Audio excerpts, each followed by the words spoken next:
Lesson 123. The genitive plural. At this point, they know what it looks like if something is being possessed by just one person or one animal. But what if you have a group of animals or a group of people possessing something? In other words, what if something's being possessed by a party consisting of more than one individual? Well, in that case, we would need the genitive plural form of the word. And for Greek, the genitive plural form ends in omega nu.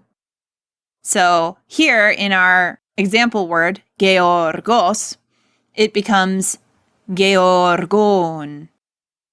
So again, the ending here is omega nu, which sounds like own.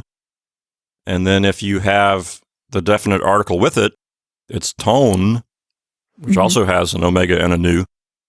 So if you have multiple farmers and they're possessing something, of the farmers would be ton georgon. And so we have an example here. It's not a complete sentence, but a sentence fragment. Ho hippos ton georgon. We have one horse, that's ho hippos, the horse, and it's being possessed by multiple farmers. So we have the word for farmer, but it's in the genitive plural. And it's got the definite article along with it, which is ton.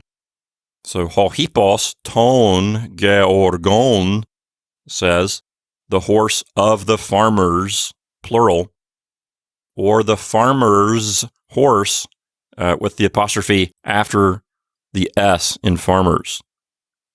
Right. And that's what we were covering a couple of lessons ago in English. You have to be careful where you put the apostrophe, right, Catherine? Definitely. Otherwise, it can be confusing as to how many farmers there are. Let's quickly go over these two example sentences. In the first example sentence, we have hoi huioi, the sons, and they're belonging to multiple farmers. So it's ton georgon, the sons of the farmers, and they're chasing a pig. So diokusin is the verb. That's third person plural. It means they are chasing or they chase.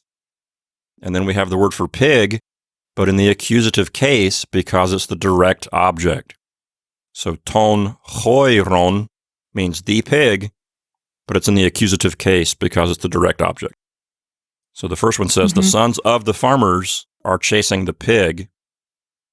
And then in the second example sentence, telemachos eche ton arguron ton emporon.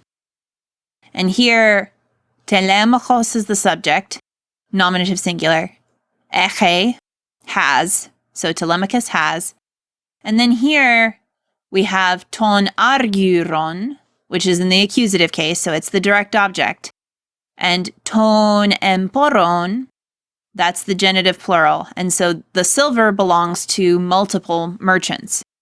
And so altogether, Telemachus has the silver of the merchants, or the merchants, S apostrophe, the merchants' silver.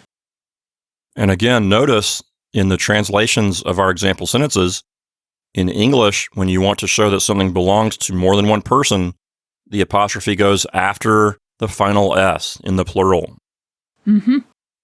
So in English, multiple farmers possessing something, that's farmers apostrophe.